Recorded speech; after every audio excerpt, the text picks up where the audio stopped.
Our program continues with Tape 2. How about this? Maybe there's something wrong with that metaphor, because notice it has to do with planes and transitions. It's an inherently dualist metaphor. How about if we say there is no inside and outside. There is no with or without. You just use what you've got. Whatever works should be used.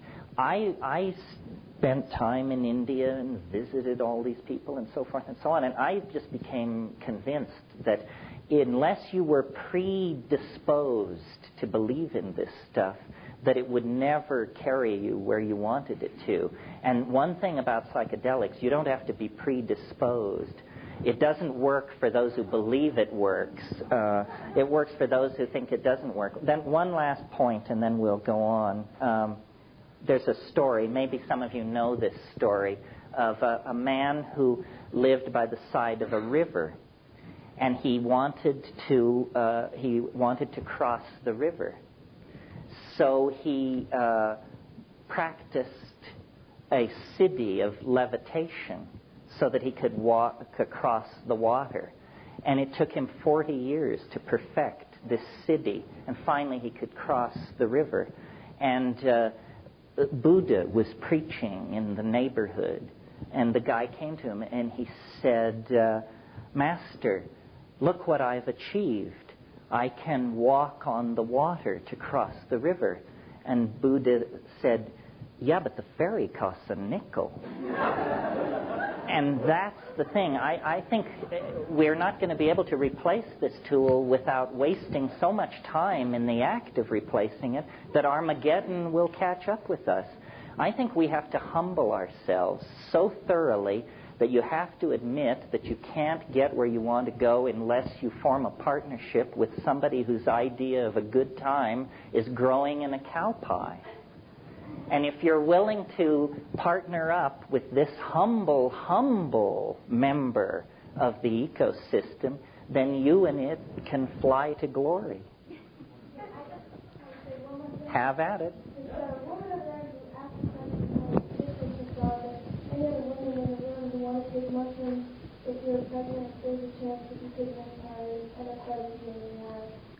Yeah, I wouldn't recommend, especially in the late stages of pregnancy, doing anything that is going to wildly perturb you. And you know, LSD was discovered in the act of trying to produce better drugs to induce labor. So that's excellent advice. Honor the fetus. Yeah.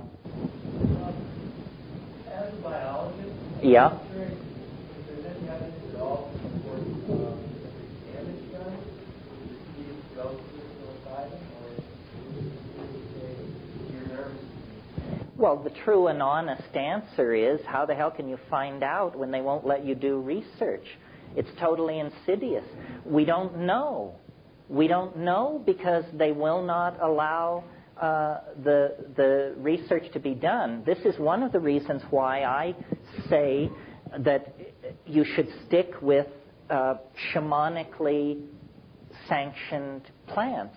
Because we know, for instance, that people have been taking psilocybin in the Sierra Mazateca of central Mexico for millennia.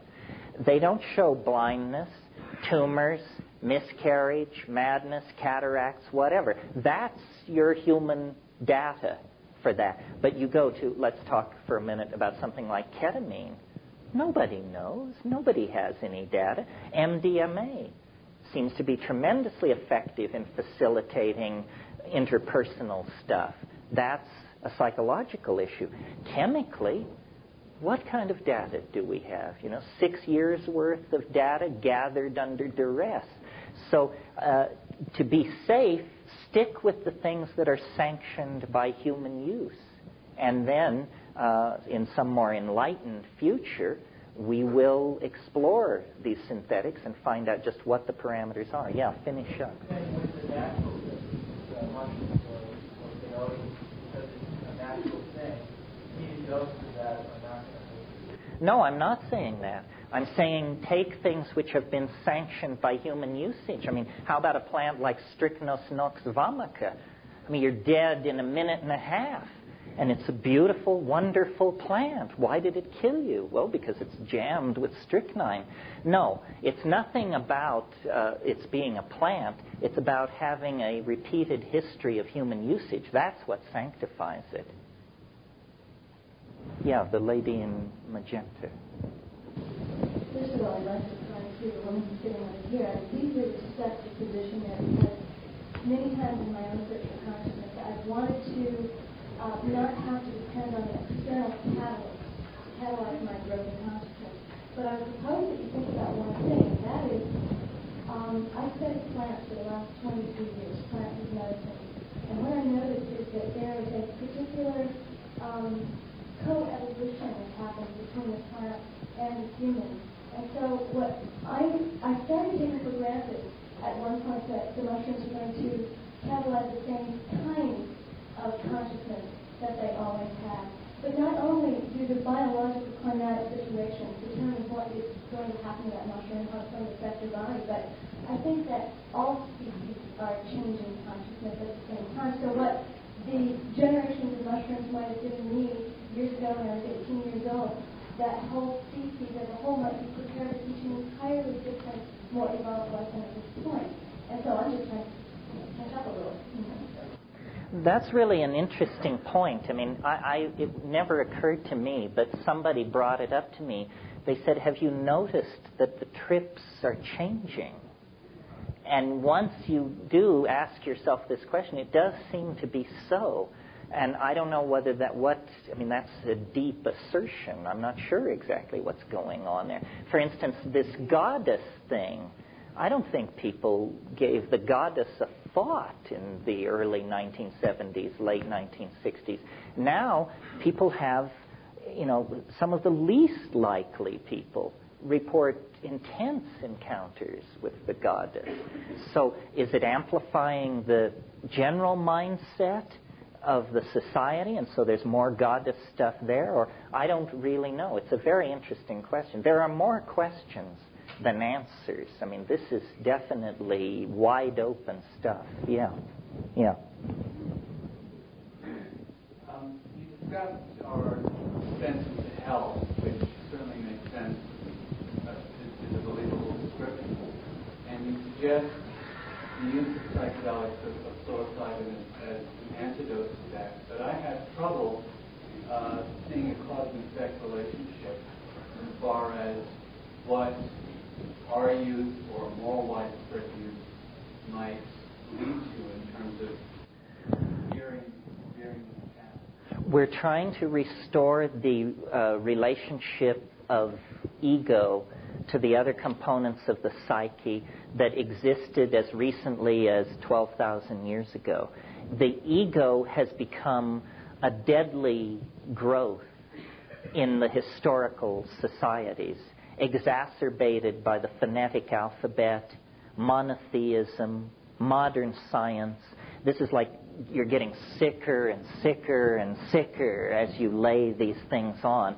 And so the idea is that if we could restore the original diminished role of the ego that it had for that period, however long it was, that we could begin to solve our problems. Because the problems which face us, put very simply, are going to demand sacrifice. And sacrifice is what the ego doesn't want to hear about. I mean, when you go to somebody and say, look, to save this planet, we're going to have to redistribute income radically. That means everybody in this room is going to have less. We're going to have to honor a whole bunch of cultural positions that we previously just were going to bulldoze over, and so forth and so on. So it's the diminishing of ego by any means necessary that lies to getting any grip on our problems. I mean, if we continue as we are, I think we have probably less than 30 years before life is irreconcilably screwed up. You know, nobody believes that the future is rosy and wonderful. I mean, if you go to the people at the World Bank and the IMF, and these people who are straight, suits, all of them, they have a set of curves which would stand your hair on end. When they propagate the curve of population, the curve of toxification of the environment, the curve related to the ozone hole disappearing, you see, it's finished sometime in the next 50 years. They don't talk about this because they don't want to panic the vast numbers of people who just go to work and raise their kids and pray somebody smarter is doing something about all this. But they don't believe there is any kind of normal future. And I don't either. I think that it's business as usual is not on the menu, folks. We're either going to go into an era of immense resource scarcity, regimentation, governmental interference in our lives, tremendous propagandistic efforts to make us do one thing or another, or we're going to pull the plug on scientism and its stooges and the institutions which feed it. Capitalism is an interesting problem, more easily discussed now that communism is out of the picture. Capitalism is as anti-human a philosophy as you can possibly conceive, because at this very moment we should be consuming less, manufacturing less, selling less, transporting less. And what's the battle cry? Free trade everywhere. What does free trade mean? It means my right to come to your country and sell the most outlandish junk you've ever seen, and you will have no right to turn it away, because in the name of free trade, crapola has to go everywhere. It's really, see, they try to tell you that capitalism and democracy are not at variance. Actually, the whole Marxist-Leninist socialist thing was a side dish. The real life and death struggle is between capitalism and democracy. Democracy says everybody has an innate worth that must be honored. Capitalism says those who die with the most toys win. You cannot reconcile these two things. And nobody wants to talk about this. We're still having the party over the fall of communism. But, you go to the Soviet Union or the former areas of the Soviet Union and you see that what it was a deep freeze for traditional culture. In Kyrgyzia and Turkmenistan, people are basically camel husbandry is what's going on. Now, with communism on the rocks, McDonald's will be there in 5 years, and Kmart will be following close behind. So I think we're coming to a great crisis of fundamental, our relation to our own fundamental institutions. I'm not anti-capitalist. I think capitalism needs to sever its connection to materialism. This is, again, why virtual reality is interesting. You sell things made of light, not made of beryllium, metal, brass, steel, and wood, but light. We've got all the light we need, but we have to stop making things out of stuff, or we're not going to be around to tell the tale. That in order to get anywhere, we have to have a major shift of values. Yeah. You're suggesting that a way to shift our values is the same as logical psilocybin, which I don't disagree with. But your model has been that everybody in the culture participated in this and were able to shift their values simultaneously because of cooperating. Are you suggesting, is that the necessary outcome in this case? No, I think that, revolutions are made by percentages. If 15 or 20% changed, then the example would spread. You see, we are not, psilocybin is the easy way to awaken. Take a psychedelic plant and have an experience and get your act together. But the future is full of sledgehammers. It's not going to end with a whimper. It's going to end with a series of thuds and bangs. It could begin almost any time. I mean, we could get a hot, muggy day in Mexico City this summer, and 1 million people would die. This thing in Los Angeles is a wake-up call. It is going to get uglier and more chaotic and more crazy. There is going to be more starvation, more fascism, more dictatorship. Unless we do something, until we do something. And how bad is it going to have to get before people say, we're doing something wrong?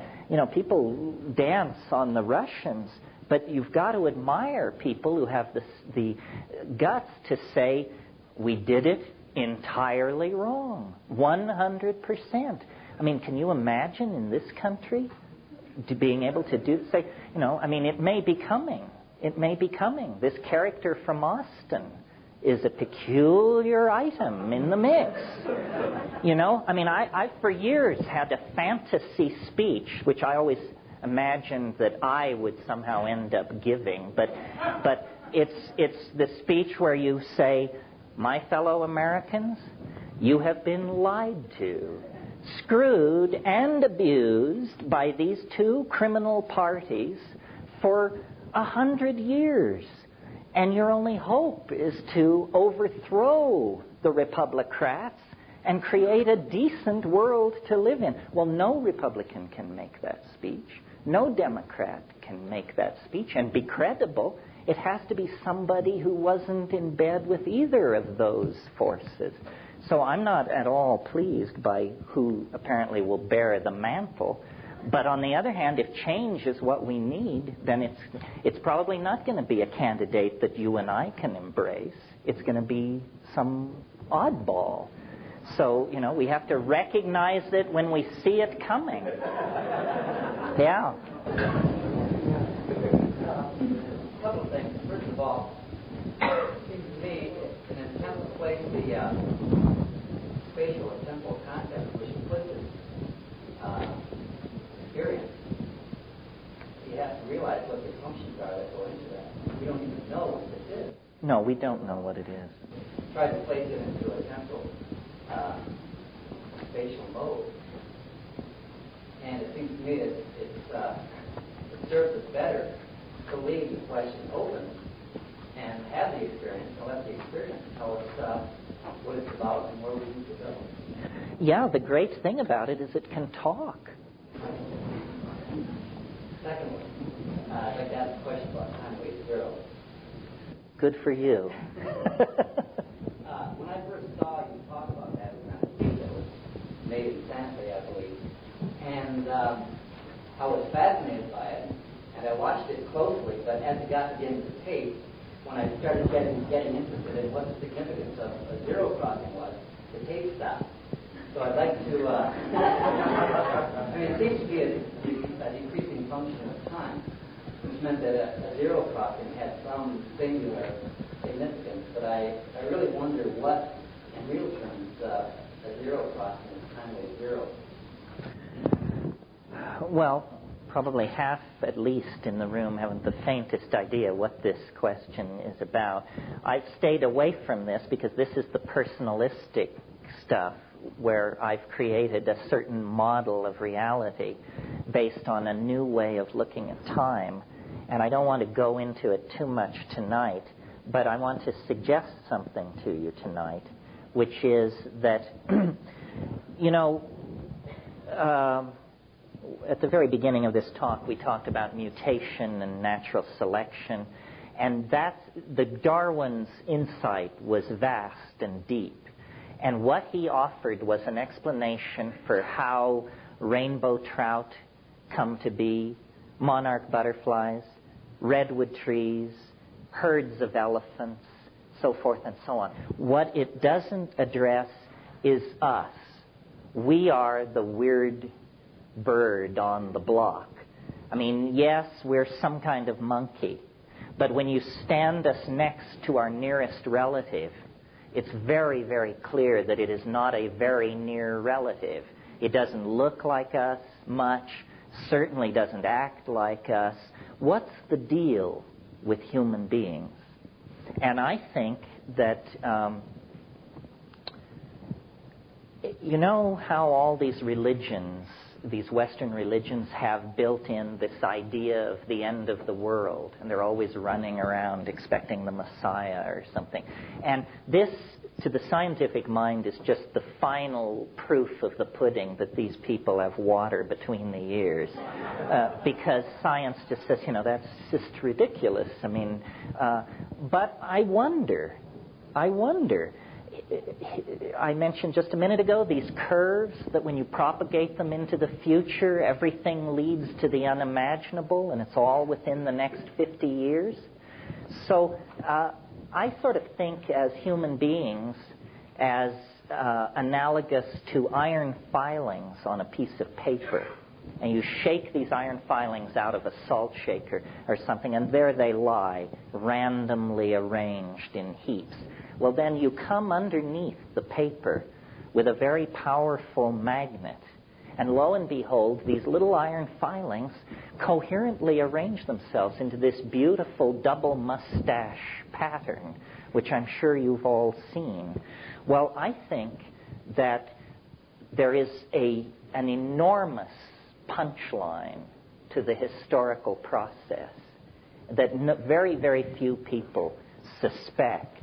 And that what history is, it's what happens to an animal who falls under the influence of a kind of strange attractor, and that we are being pulled into a well of transformative intentionality.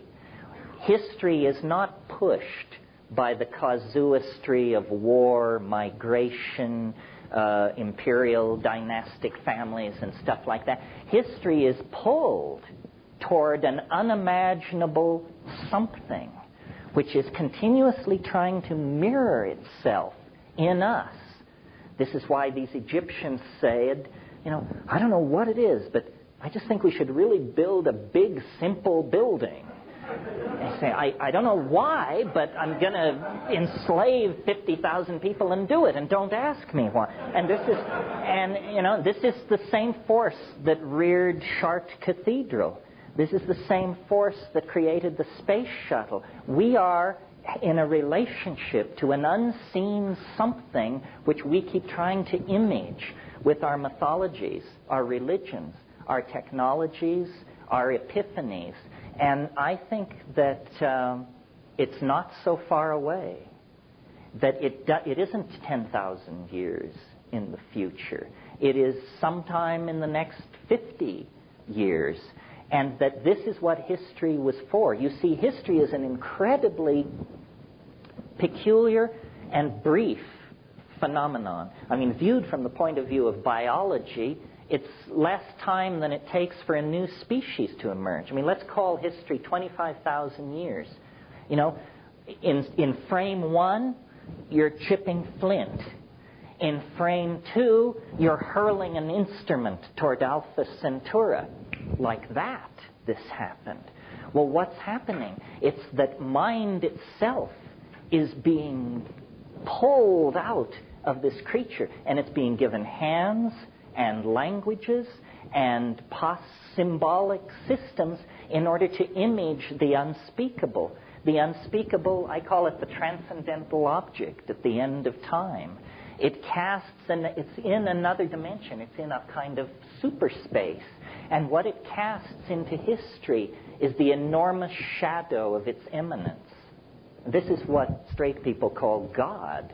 This is what all these visionaries are raving about. It's that when you sink beneath the surface of ordinary causality and mundane ho-humism, what you discover is this enormous transcendental object, which you could call it, the Sacred Heart of Jesus, or the flying saucer, or the Philosopher's Stone. It's all of those things, and much, much more. It's not only stranger than you suppose, it's stranger than you can suppose. And it has called us out of animal organization. Over a 25,000-year period, we hang in the balance, and then we meet it. And we're going to meet it. That's the light at the end of that birth canal of transcendence that I referred to. And now I see that our song is sung. Our time is done. Thank you very, very much for turning in.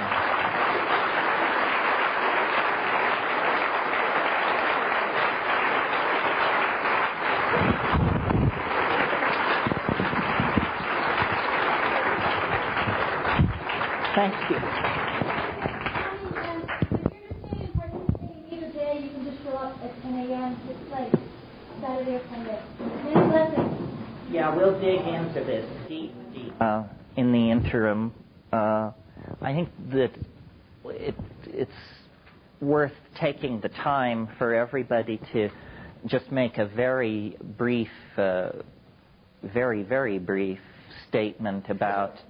You don't have to say who you are if you don't want to, but you can say what you're hoping for or why you're here or what your agenda is, just so that if it turns out we're 80% shrinks or, 80% ceramicists or something, then we turn it that way.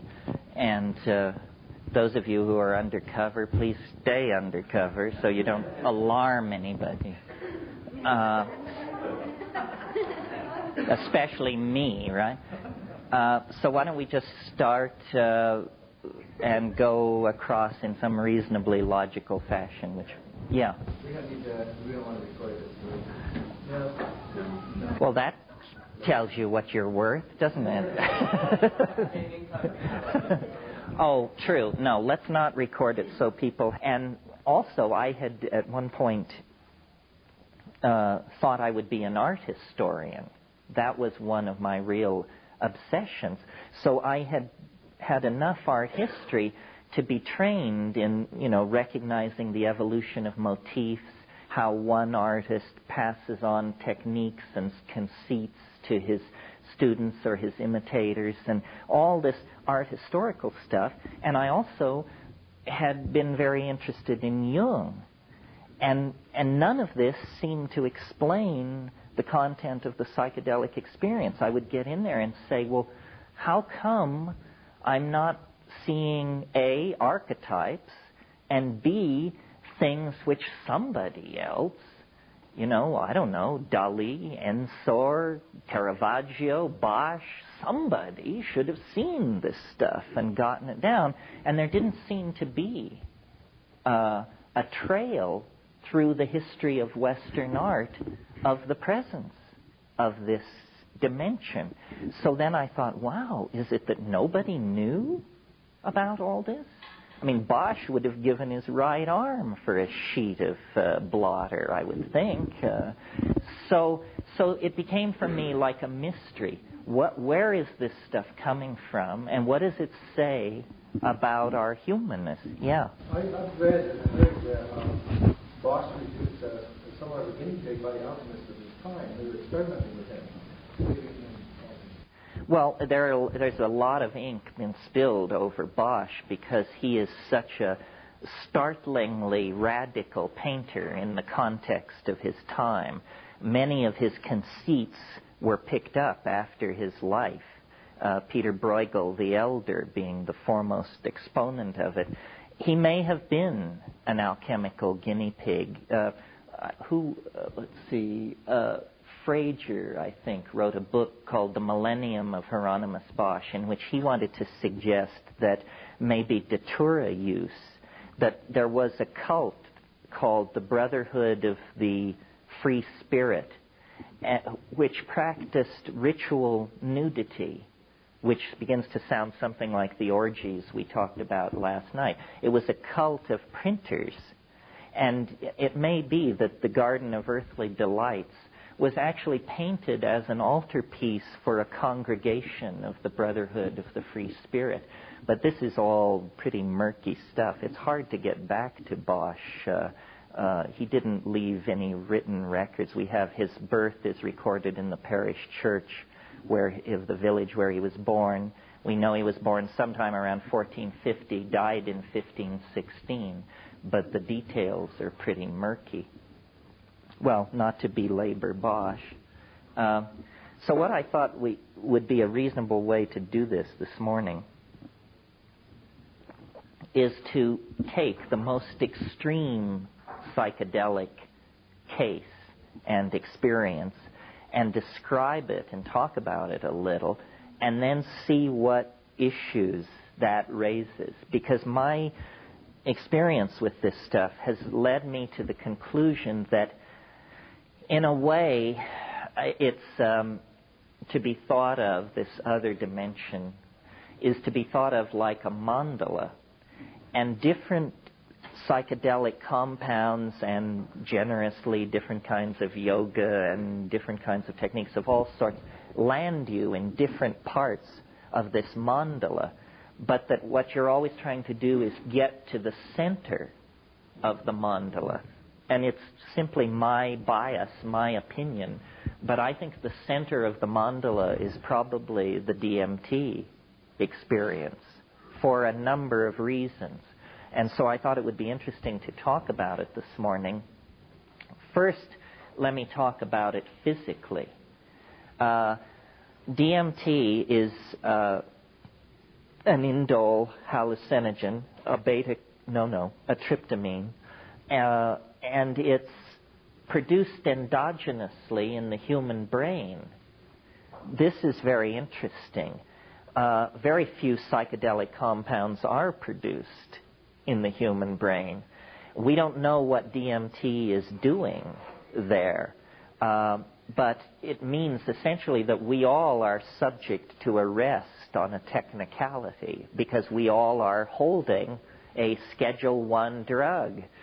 It's sort of the ultimate catch-22, where if all else fails, they just say, well, you were holding anyway. The interesting thing about another interesting thing about it is that it's incredibly rapid in its onset and in its disappearance. The whole trip lasts about 15 minutes. This makes it a tremendous tool with which to challenge the critics of our position. Because if somebody wants to rise up in righteous wrath and condemn psychedelics, then you say, well, you have tried them, haven't you? And of course, they never have. It's like scientific denunciations of astrology. I mean, scientists love to denounce astrology, but find one who can cast a natal horoscope and I'll give you a hen's tooth. So DMT overcomes this objection. The entire experience lasts 15 minutes. So you say to the critic, you're not going to experience it, and yet you're going to carry on a pogrom against it. You won't invest 15 minutes to checking out what this is about. What kind of scientist are you? So it has that social efficacy. Now, the fact that it is the strongest of all hallucinogens, at least if there are ones stronger, please keep them away from me. I mean, I don't think anybody needs to get higher than that. I certainly don't. I mean, I've at times come out of those places and said, this stuff is illegal. It breaks cosmic law. Of course, then Tim Leary told me that cosmic laws are only local ordinances anyway, so it didn't really matter. Okay. Well, good question. Yes, it's the commonest of all hallucinogens in nature. It occurs in many grasses, Phalaris tuberosa, Phalaris arundinacea. It occurs in a number of leguminous plants, probably the most spectacular being Anodonanthera peregrina, this huge tropical locust-like tree from which the snuff called Niopa or Ipina is made. That's a tough way to get your DMT, let me tell you, because there's so much cellulose and other crap and corruption in the mix that you have to do like a tablespoon up each nostril. And the technique is you get a bamboo tube or a hollow tube about this long, and you pour in this tablespoon of this stuff, and then you squat down on your haunches, and you get a friend, and you put the tube up your nostril, and then the friend blows with the full force of his breath, blows the stuff into your head. Well, you fall. It's like being hit in the face with a 2x4. I mean, it's like you think he kicked you, and you fall over backwards. You scream. You salivate.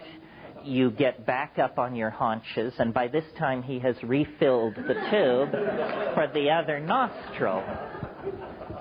So, and then after,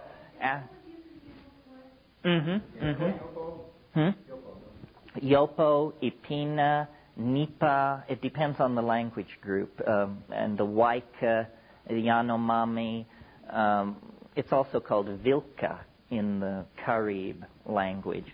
And then after 10 minutes or so, it slowly begins to form up in your head. But, God, your sinuses are in stat for sure, and it's not very pleasant. And the other thing is, it never reaches the blinding, transformative intensity that you can achieve with the chemically pure compound. No.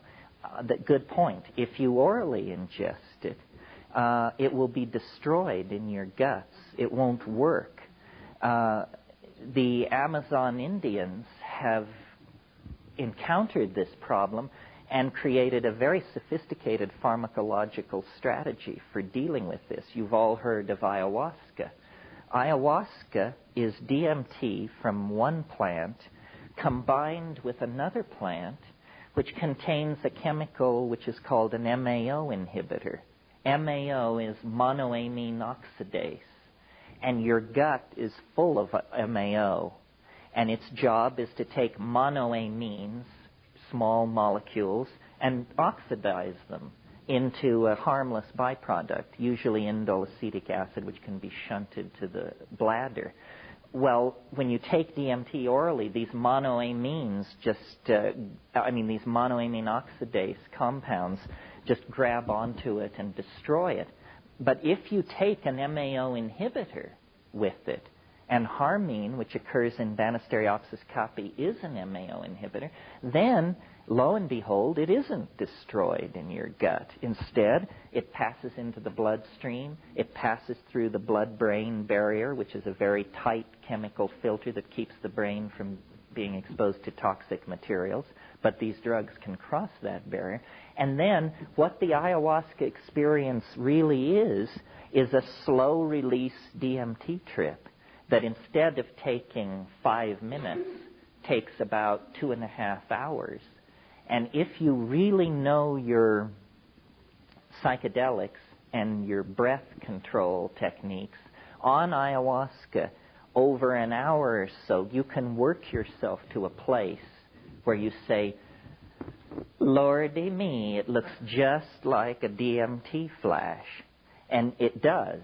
But you've had to do some hard climbing to get there. With DMT itself, once you push the start button, there's no stopping it. And I think it's worth describing it. How many people have had this experience? Well, so they can somewhat anchor it. It's very subjective, obviously. But I will describe what happens to me, and then we can work out from there. One point that I want to make about these things is that the great strength of the psychedelic possibility is it's democratic. It isn't that people of great spiritual advancement attain these states, or people who have studied under some lineage. It's truly available to everyone. And when I had my DMT experiences, I realized, either I am incredibly special, which there's no other evidence to support that, or this is something which can happen to anyone. And that's the more interesting possibility. After all, if it can only happen to very, very special people, then that lets most people out. But if it's generally available, then it's big, big news about the human condition. Yeah. How the Indians found these complicated ways to use these substances remains a mystery. But how did they find it in the human brain? How did they find DMT in the human brain? Interesting question. How did they prove it across the blood-brain barrier? No, I think he means how did they find that it was endogenously produced? Well, I think they were studying, the group that did this was at the University of Louisiana, Christian and his group, and they were studying fast reactions in the brain. And for fast reactions, you have to look at chemicals that can go through some kind of cycle of structural change and return to their 0 point very, very quickly. Their original thought was that DMT mediated attention. I mean, I'm talking to you right now. Suppose there were a loud noise over here. We would all immediately project our mind onto the source of the sound. They thought that that was a neurological function mediated by DMT. Could be, I'm not sure. I suspect it has more to do with the chemistry of dreaming.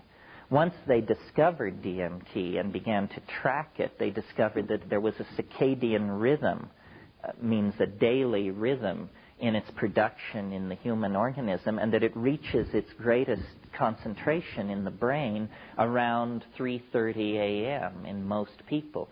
Well, this is when the deep dreaming and the high REM states are really chugging.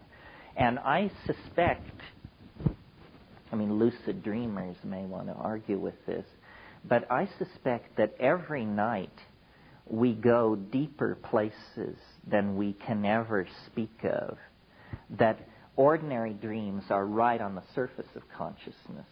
Big lucid dreams are an inch deeper, but I think we go 100 feet down every night into places where you cannot say anything about it. Yeah. I wanted to ask you about availability of DMT and for people who can't get yahe, and I heard you talk about the soda excretion. Let's make that perspiration. Well, it's practicality for people who live in the States and can't go to the Amazon. It's hard as hell to find DMT. And this is a puzzle, because if you look it up in a standard work on organic chemistry, it presents it as a trivial synthesis, much more simple than LSD, which it always presents as quite a difficult synthesis. But when you actually talk to workbench chemists, it's tricky to make DMT. It's especially tricky to carry out the final crystallization. So what you're usually offered in the underground is some kind of muck, which looks sort of like maple syrup half gone to sugar. I wouldn't get near that, actually. It means they botched their synthesis. What you're hoping for is a white powder.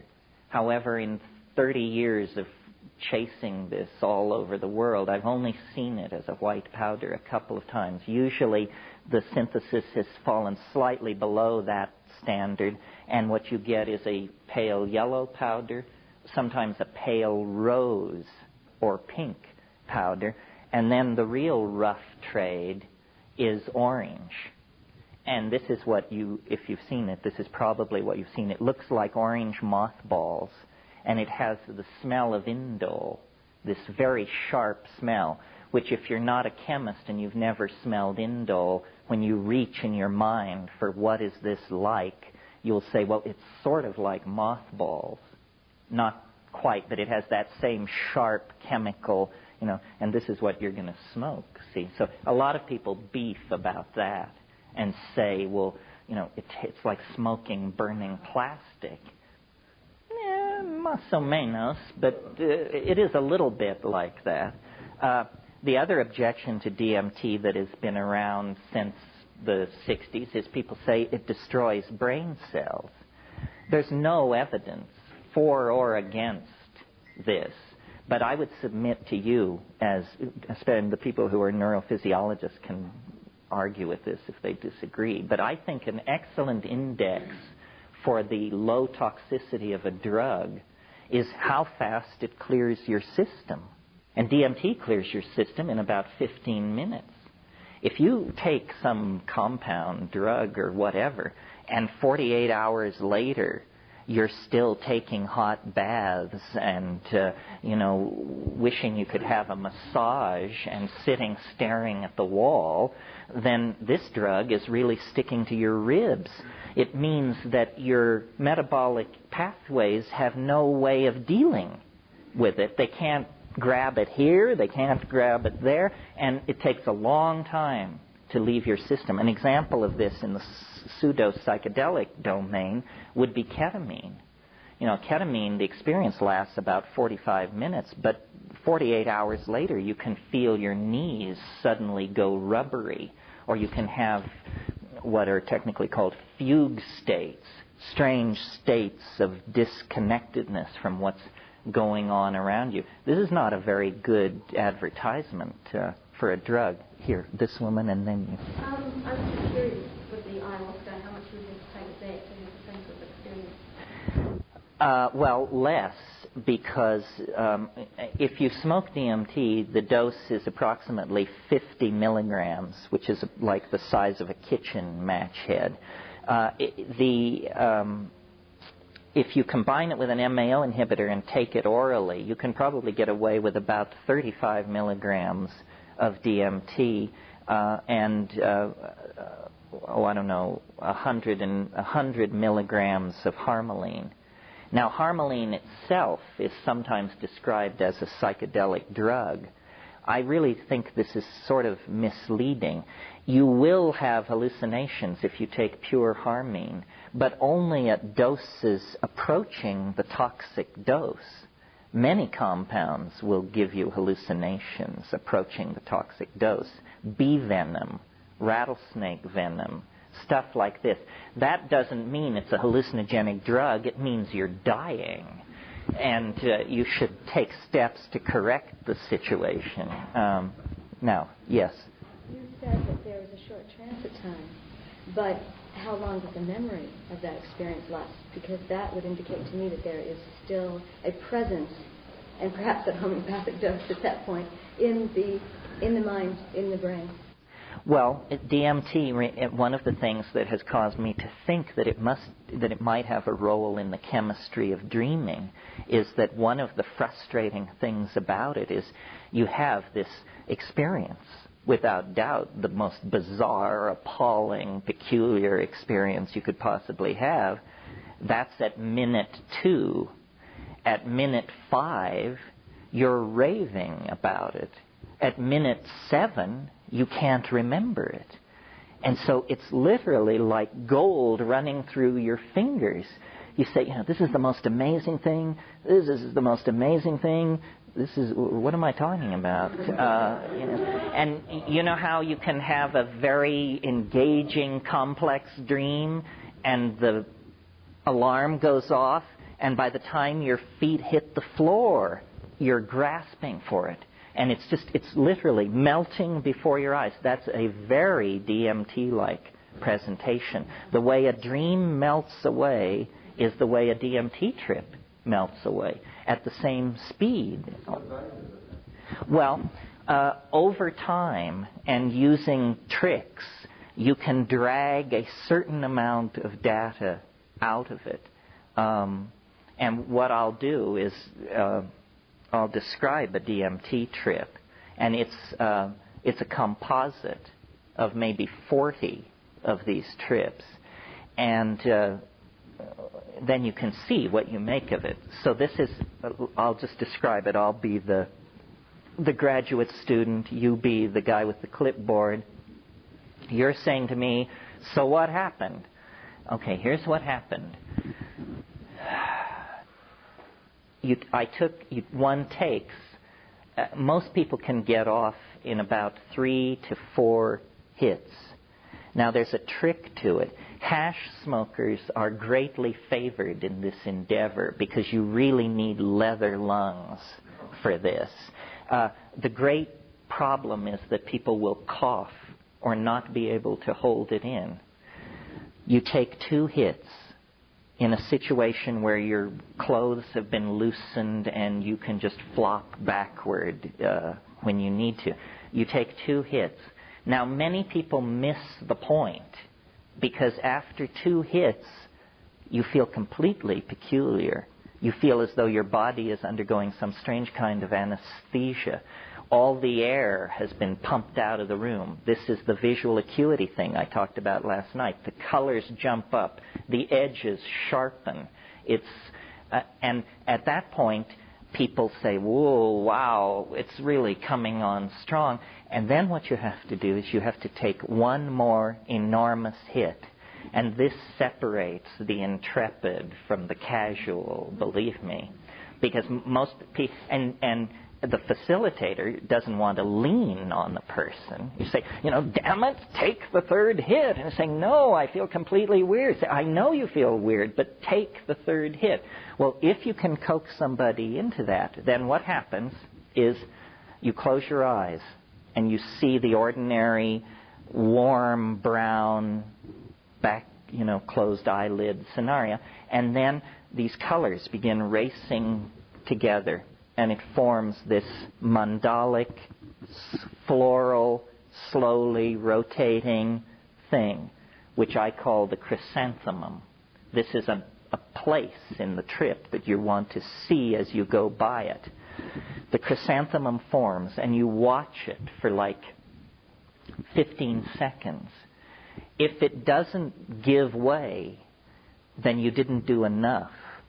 You have to do more. One more hit usually will do it.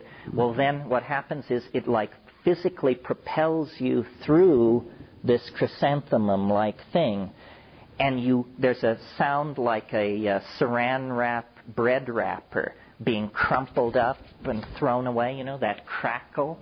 A friend of mine says, this is your radio intellecti leaving through the anterior fontanelle at the top of your head. I don't know what it is, but it's something is being... Yeah, right. That's what it is. And then there's this very defined sense of bursting through something, a membrane. And on the other side, and this is now, remember, my experience, on the other side, as you break through, there's a cheer. There's a whole bunch of entities waiting on the other side. And they, that Pink Floyd song, The Gnomes Have Learned a New Way to Say Hooray. Well, it's that place. It's those gnomes. And you burst into this space, and they're saying, how wonderful that you're here. You come so rarely. We're so delighted to see you. And one of the things about DMT that's really puzzling is, in a sense, it doesn't affect your mind. In other words, you don't change. For instance, if you take ketamine, the very first thing you notice before the trip hits is you notice that you no longer are anxious about having taken ketamine. You just sort of, anxiety leaves you. That means it's affecting your mind. It's doing something to the judgmental machinery. DMT doesn't lay a hand on the judgmental machinery. You break through into that space exactly who you were before breaking through. And the usual reaction of most people is something like, and you think, God, heartbeat, normal. Pulse, normal. Everything's normal. Yeah, everything's normal. Oh, God. Because these things are there, and they're hammering at you. And they come forward. They're like jeweled, self-dribbling basketballs. And there are many of them. And they come pounding toward you, and they will stop in front of you and vibrate, but then they do a very disconcerting thing, which is they jump into your body. They jump into your body, and then they jump back out again. And the whole thing is going on in this very high-speed mode where you're being presented with thousands of details per second, and you can't get a hold on, you say, my God, what's happening? And these things are saying, don't abandon yourself to amazement, which is exactly what you want to do. You just want to go nuts with how crazy this is. They say, don't do that. Don't do that. Pay attention. Pay attention to what we're doing. Well, what are they doing? Well, what they're doing is they're making objects with their voices. They're singing structures into existence. These things are, and what they will do is they'll come toward you, and you have to understand, they don't have arms, so we're kind of downloading this into a lower dimension to even describe it. But what they do is they offer things to you. Say, look at this, look at this. And as your attention goes toward these objects, you realize that what you're being shown is impossible. It's impossible. It's not simply intricate, beautiful, and hard to manufacture. It's impossible to make these things. The nearest analogy would be to the Fabergé eggs or something like that. But these things are like the toys that are scattered around the nursery inside a UFO or something. Celestial toys. And the toys themselves appear to be somehow alive. The toys themselves can sing other objects into existence. So what's happening is there's just this proliferation of elf gifts. And the elf gifts are moving around, singing, and the whole thing is directed toward, they're saying, do what we are doing. And they're very insistent. They say, do it, do it, do it. And you feel like a bubble. And now this is subjective. I mean, only 5% report this, but it happens to me. You feel like some kind of bubble inside your body that's beginning to move up toward your mouth. And when it comes out, it isn't sound, it's vision. You discover that you can pump stuff out of your mouth by singing. And they're urging you to do this. They say, that's it, keep doing it. And the whole thing is like, we're now at minute 4.5 with this stuff. And you speak in a kind of glossolalia. There's a spontaneous outpouring of syntax unaccompanied by what is normally called meaning. It's sort of, he ding wow wak saptivi muldektipi tinget wahaksiki pipinem wahavedektam bohagagetek. And this is accompanied by a modality, something seen. And they're saying, yes, do it, do it, do it. And then after a minute or so of this, the whole thing begins to collapse in on itself. And they literally begin to physically move away from you. And usually their final shot is they actually wave goodbye and they say, déjà vu, déjà vu, which makes no sense at all if you analyze it. So then you come down. And you're now at minute 6 to 7. And you come down, and it's like being more loaded than you've ever been. It's like about a 700 mic acid trip. But you embrace it as totally down. You say, I'm totally down. I mean, you look like a termite from Arcturus, and the room is decorated in Amish quilts, but I'm completely back. And then, over a minute or a minute and a half or so, the room just comes right back together, and 4 minutes after that, some people can give no account of it whatsoever. They just say, I don't know. It was the weirdest thing that ever happened to me, and I can't remember it now. And so that's the basic run-through. Now, a lot of stuff is going on in there. First of all, what are these things? And why do they want you to do this strange activity? And what's so great about it? Well, well, first of all, who are these things? We can, be good scientists and make a list of the possibilities and then see which seems more likely. They could be a disincarnate race of hyperdimensional dwellers who live in some kind of parallel continuum just over some kind of energy barrier, and they're there all the time. You do have the feeling that they're there all the time, that it's ongoing, that you have just cut into their scene. So that's one possibility.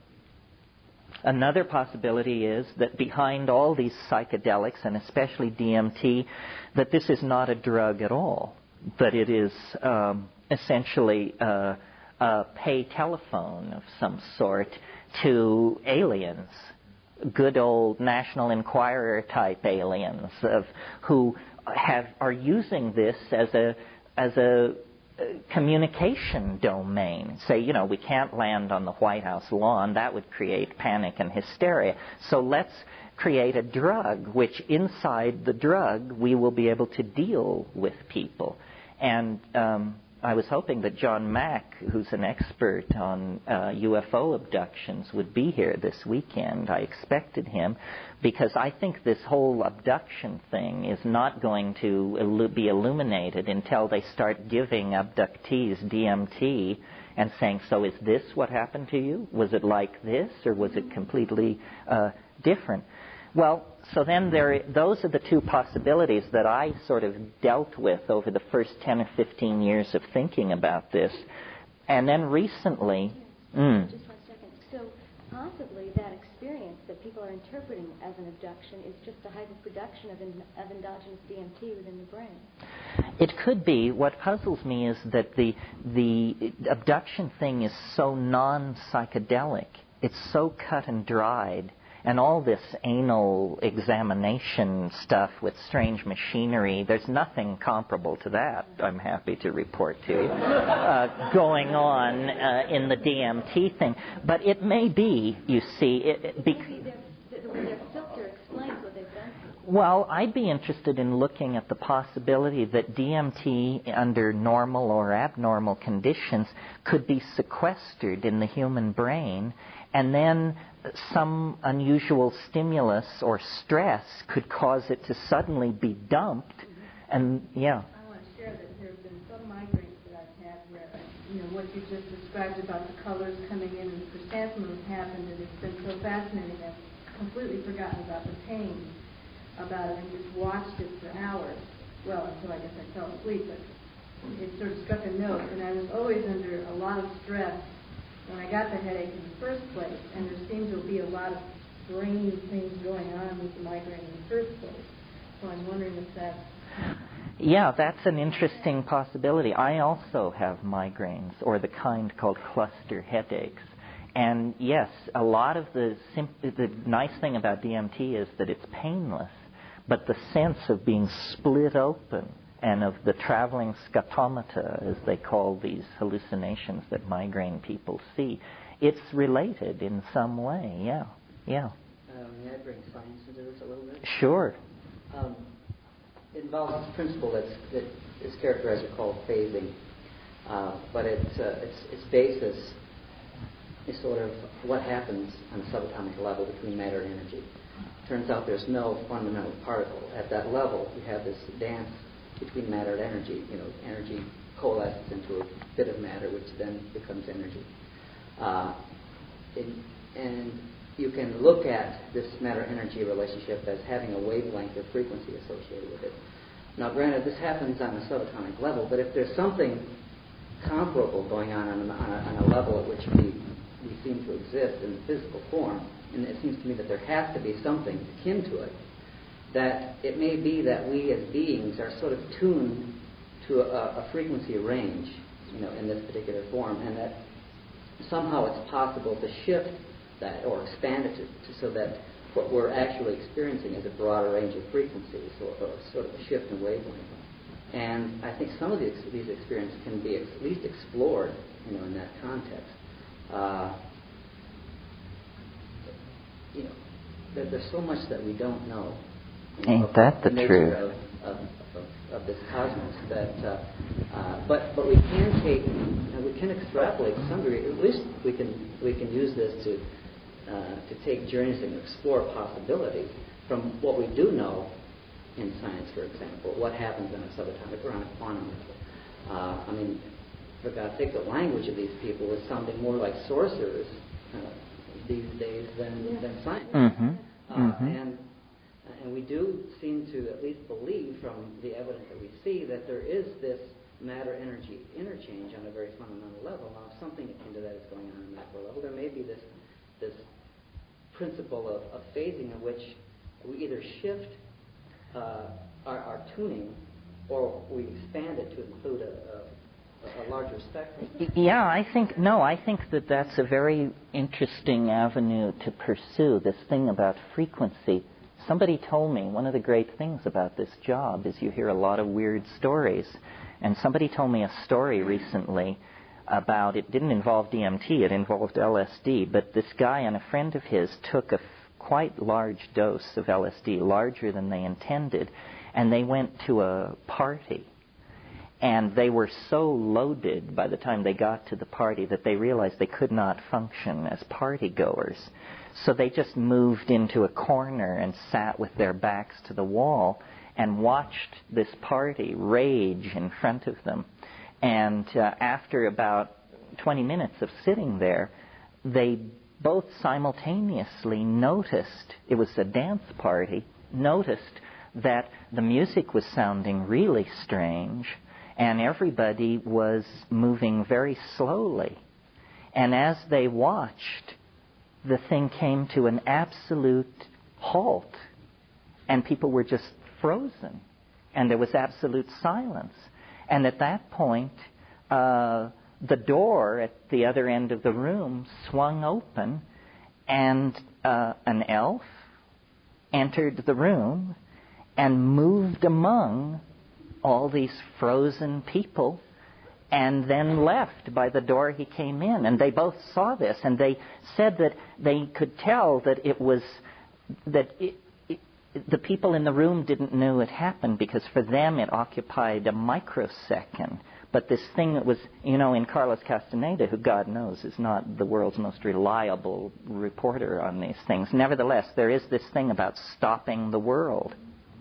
So maybe it's something like that there is, as you suggest, a frequency phase.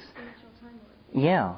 This sort of leads into the third possibility having to do with the origin of these things. And in a sense, this is the hardest one to swallow, but in another sense, this is the most conservative, in some crazy notion of conservative, the most conservative explanation.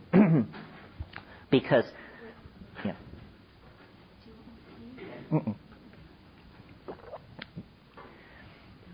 Because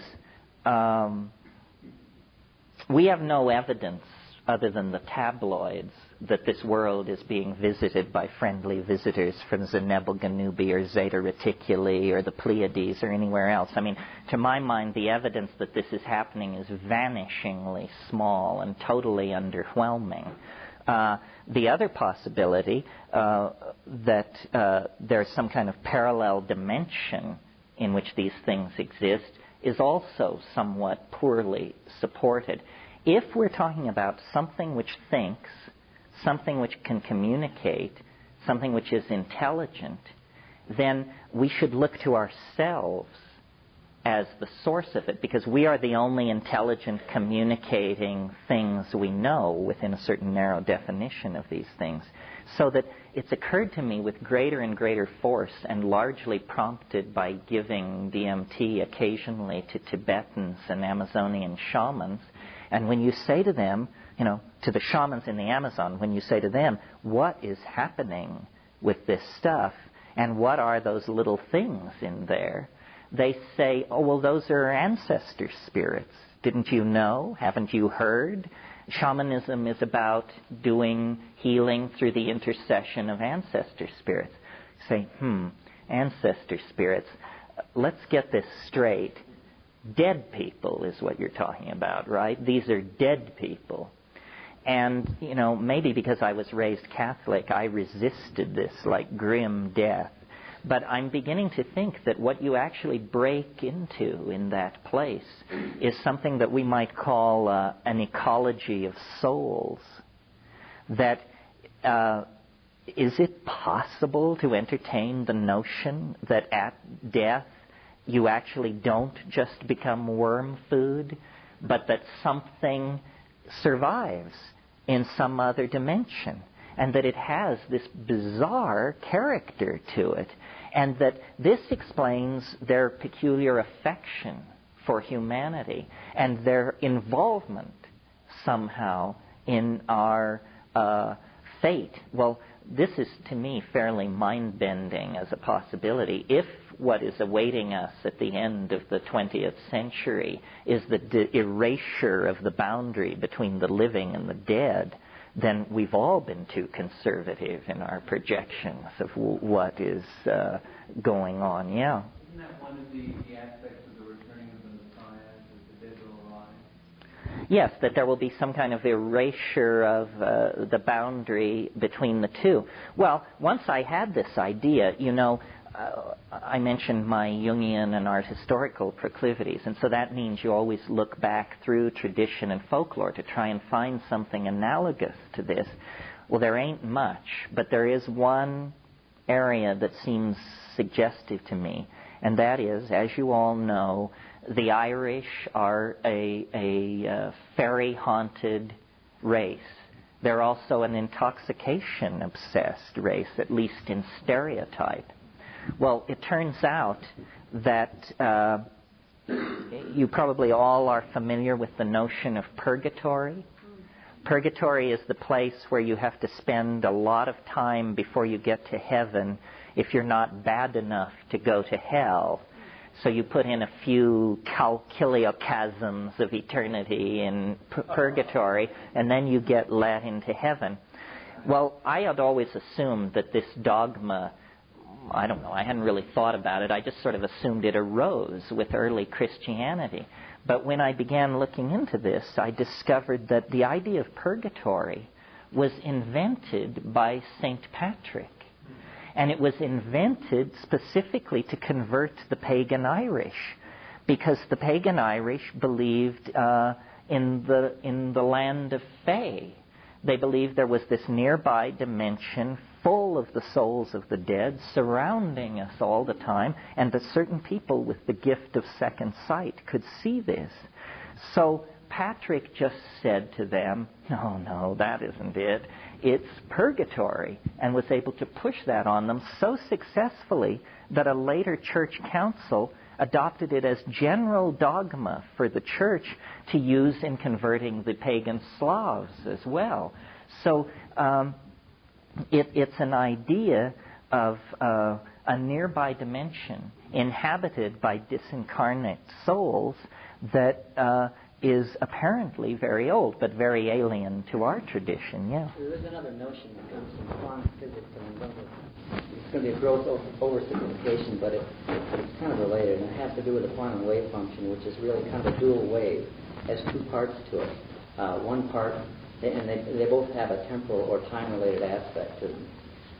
One part, which is called the ordinary part of the wave, can be seen as a wave propagating forward in time.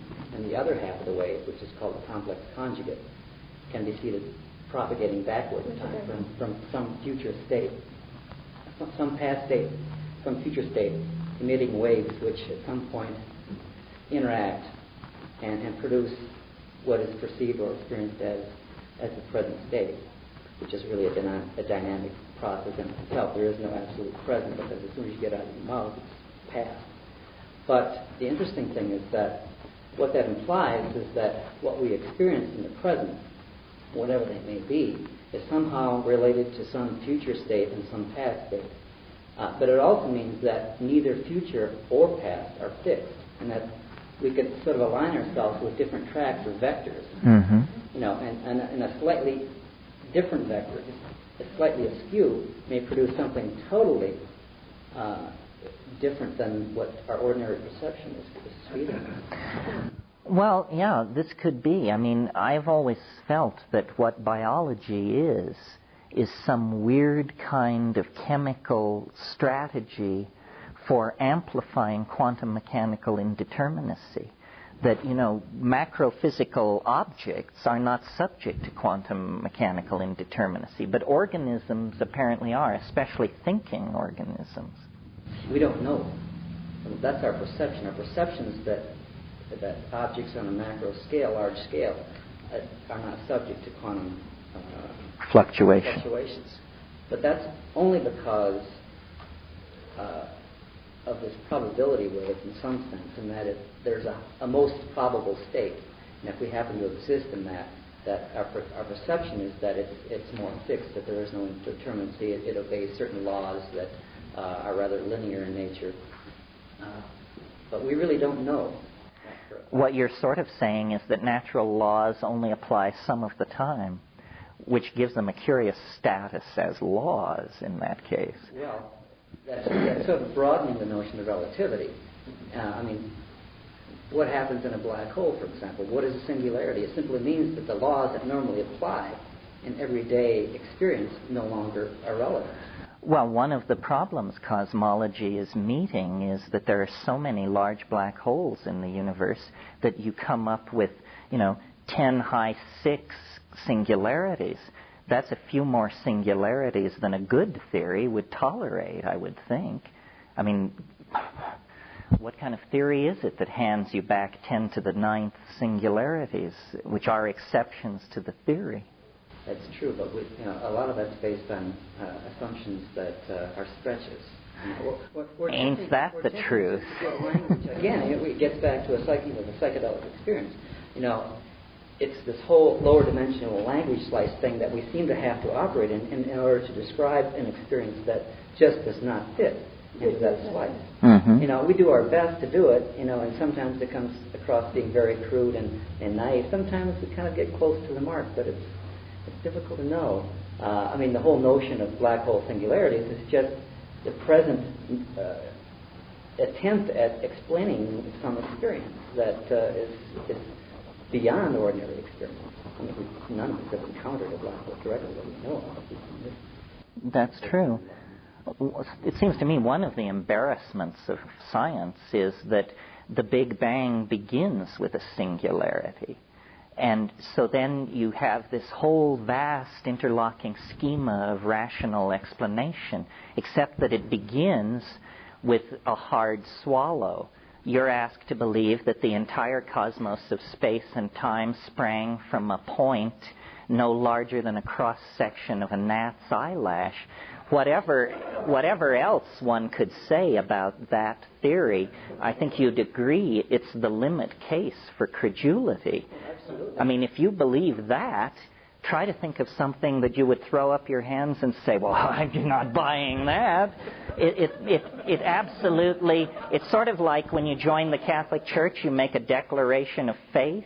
Well, when you join science, you sort of make this declaration of faith that I do believe that the universe sprang in a single instant from an incredibly tiny, hot, dense dot. Unlikely, but who knows?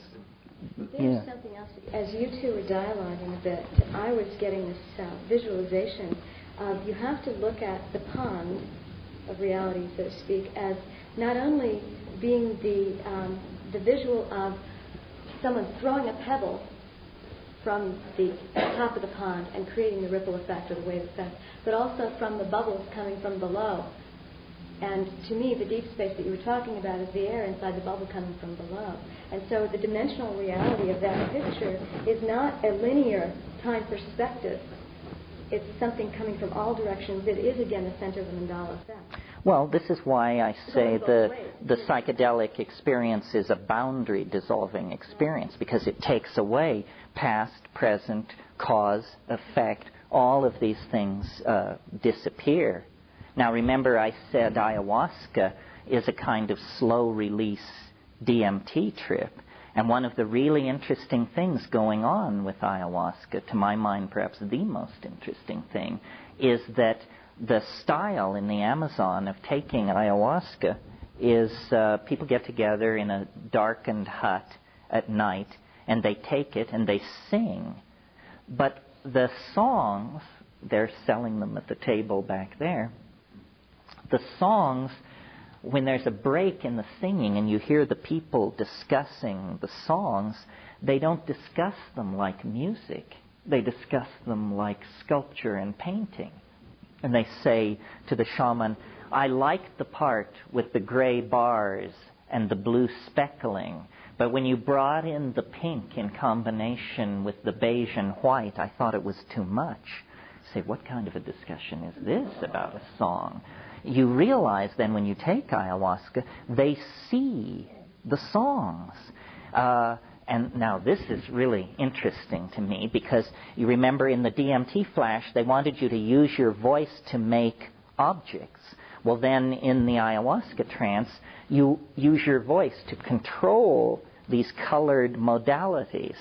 And the whole thing is done that way. Well, so then what it must mean is that the neurophysiology of ayahuasca somehow allows for the ordinary signal processing, which is being shunted into the audio pathway in the brain, is instead being shunted into the optical pathway. This is what's called a synesthesia. These things have been fascinating for hundreds of years to people. But the synesthesia means that, color, sounds are seen.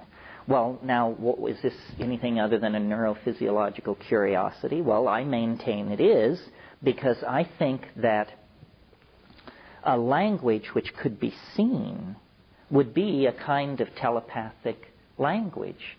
If you've thought much about telepathy, you might have naively assumed that telepathy is you hearing me think.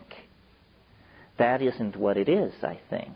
Telepathy is you seeing what I mean. And it's not something which happens dramatically. It is a function of eloquence. First you have the speaker who is boring you to death. Then you have the speaker who at least holds your attention. Then you have the speaker of whom it is said, she paints a picture. It means we're moving toward poetry. Well, it's possible to imagine a transformation of the neural processing of language. It may be a behavioral possibility. It may not even require a gene shift, where then we would see what we each mean.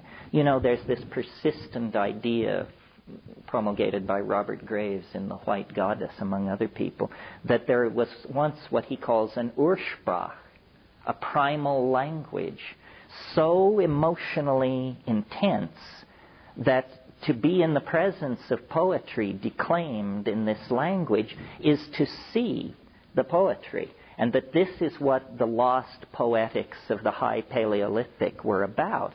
And probably it was pharmacologically assisted, that you could gather people in the presence of a great bard or singer, and that person could then create telepathic modalities. And that telepathic modality, that richer, more unifying language, was the thing which was suppressing the formation of ego. The ego speaks and hears through sound. The superego projects images and is perceived as images.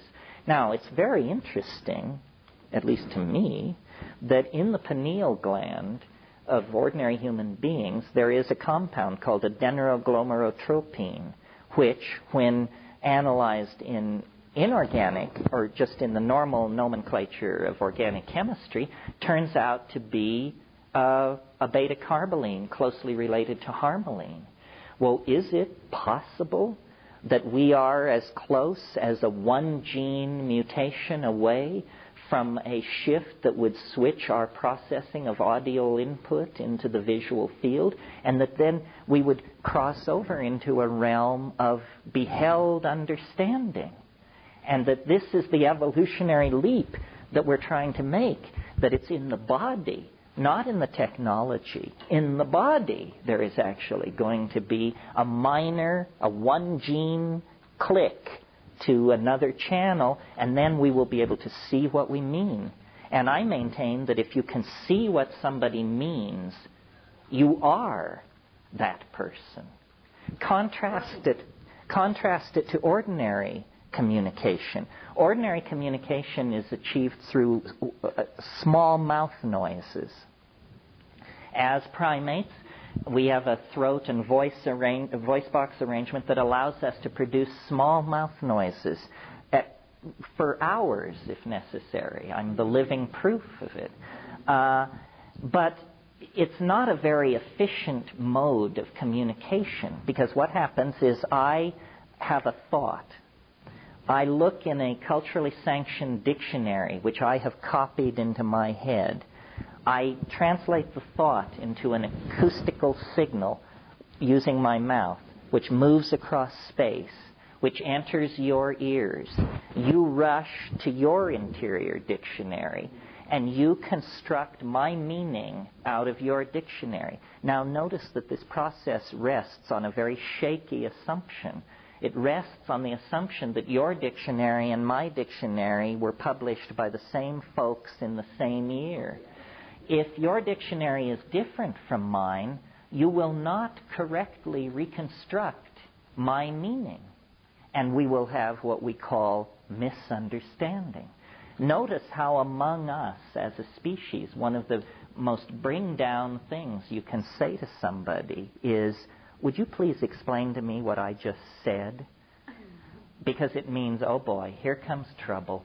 Now you're going to find out that, people didn't understand you, they horribly misunderstood, and the communication is very provisional. The amount of noise in the circuit is huge. Well, then contrast this to I utter something, and it condenses as a sculpture in the air, and you and I then become its observers, and we rotate this syntactical object, and we look at it, we regard it from many points of view. This is not ambiguous, or it's certainly considerably less ambiguous than this reconstruction from interiorized dictionaries. So perhaps what all this is about is evolutionary pressure on our languages to become visual, and therefore to become more unified and less riddled with noise, which creates misunderstanding, which creates horrible social realities. Yeah. I'm just in the middle of reading a book called Holographic Universe. Oh, Michael Talbot's book. Uh-huh. He was talking about visual experiences being about 50% based on meaning and additions internally to what's coming through visually. So it sounds like we still have a transmission problem and translation issues there. Yes, although what you could do with a visible language would be very challenging. I mean, we could do many things with it. It's not a completely outlandish idea. In nature, it occurs. There's a wonderful phenomenon in nature which is worth talking about to sort of legitimate such a far-out notion, which is, as you all probably know, octopi can change color. This is one of those things you learn on those science specials on TV. This concludes Tape 2. Our program continues with Tape 3.